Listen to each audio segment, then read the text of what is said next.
Apple Tree Christmas by Trinka, Hakes, Noble.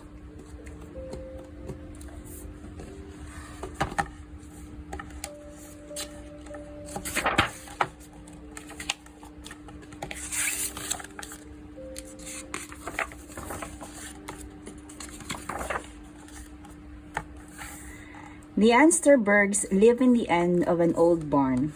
Underneath, Mrs. Woolley and her lambs softly move about. Old Dan bumped in his stall, and Sweet Clover mooed at milking time. On the first floor, Mama cooked on a big black stove, and Papa worked in his wood shop. And above, Katrina and Josie slept in the hayloft. Someday, Papa would build them a real house. But for now, living in the barn with the soft animal sounds and sweet smell of hay was just right. Near the barn was an old apple tree. It was overgrown with wild grapevines, but Papa never cut away the vines because they made a natural ladder to the highest apples. Besides, he always joked, I could never separate such close friends. Girls, we will be picking apples soon, said Mama one day. Maybe sooner than you think, said Papa. I heard they got a foot of snow up north. Oh dear, fretted Mama. Winter so soon. We'd better get the apples in tomorrow, said Papa. And I will make a big batch of apple butter, said Mama. You girls should stay home from school to help sort apples. Hooray! Shouted Katrina and Josie. The next morning, the ground was white, but even the snow sorting apples was fun. Some went into a pile for cider and applesauce, some went into baskets for pies, small ones were for their lunch pails, and the bruised ones were for old Dan. But finding the apples to decorate their Christmas tree was what Katrina and Josie liked the best. All day long they picked and chose until the most beautiful apples of all stood on the stone wall.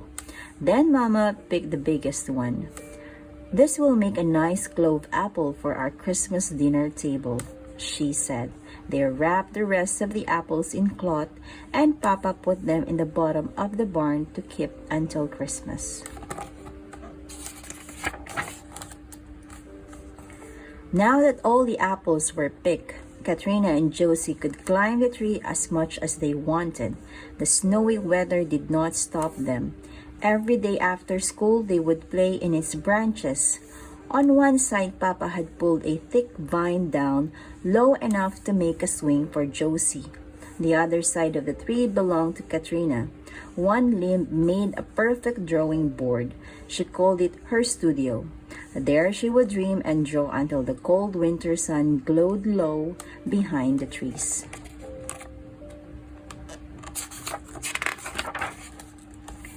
Time for chores, called Mama as she lit the lantern. Katrina and Josie ran inside the barn and climbed down the ladder to the animal stalls. First, they shelled corn for the hens, then they fed and watered old Dan. They saved Mrs. Woolley and her family until last so they could stick their cold fingers deep into her wool coat. How warm you are, Mrs. Woolley, said Katrina. Just as warm as the scarf and socks we're knitting for Papa's Christmas presents, right, Katrina? Asked Josie. Shh, he might hear you, scolded Katrina. But Papa didn't hear them. He was busy putting Mrs. Woolley and her family in with old Dan and Sweet Clover. Papa, what are you doing? Asked Katrina. We will put the stock together tonight so they can keep warm. You climb up and stuff straw in those holes. It must have dropped 20 degrees in the last hour, said Papa. Do you think we are in for a blizzard? Asked Katrina. Wouldn't be a surprise, probably be 40 below by morning. Katrina could feel the north wind blowing through the holes in the barn. Papa spread a thick layer of straw around the animals. Then he watered them again because by morning their throat would be frozen solid. It was cold upstairs too, but Mama had moved the table close to the stove, and a hot supper of apple fritters and maple syrup soon warmed them up. That night, the blizzard hit with full force. The old barn shook and its beams creaked as if they were in pain. In the loft, Katrina woke with a start. She could hear Papa and Mama talking softly below. "Probably be gone by morning," Papa said. So she snuggled closer to Josie and went back to sleep. But the blizzard got worse and lasted for 3 days and nights. On the third night, something strange woke Katrina. The wind was howling and the beams were screaming, but there was a different sound, one more frightening, like a million sharp knives, slashing the roof, cutting the barn, trying to get in. Katrina was so frightened that she started to scream, but Mama and Papa were already there, wrapping them up in quilts. "Papa, what is it?" asked Katrina, shaking with fright. "Ice storm. We are moving you girls downstairs in case the roof caves in under the weight." Mama put Katrina and Josie on a feather bed under the table. "Now try to sleep," she said. But Katrina couldn't fall asleep. The ice storm tore at the barn, and throughout the night Katrina was startled by the loud splintering sounds of big limbs snapping like twigs. When Mama opened the stove door to add more wood, the firelight made an eerie orange glow. Her shadow looked big and strange. Katrina knew Mama would keep the fire going, no matter what. The next morning there was calm. The storm had passed. Katrina was glad until she saw Papa's long face when he came inside. "Ice storm took the old apple trees," he said.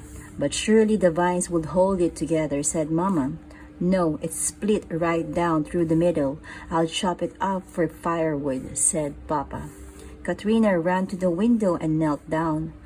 Through her tears, she saw nothing but a heap of snow and ice and dead branches. Every morning, Papa brought in another pile of firewood and vines from the apple tree. Mama said they should keep busy knitting Papa's Christmas presents. Josie finished Papa's scarf and made one for Mama too. Katrina worked on Mama's pin cushion, but she couldn't concentrate on knitting Papa's socks while he saw and hacked away at the apple tree. She had ripped out the heel and started over so many times that she had all but ruined the yarn from Mrs. Woolley. "Well, I will miss the old apple tree," said Mama, "but it will keep us warm this long winter." "Yes, I'm thankful for the firewood," said Papa. How could he be thankful, thought Katrina. Didn't he know that he was chopping up her studio? Didn't he know it was ruining her drawing board? Didn't he know she couldn't draw unless she were in the apple tree?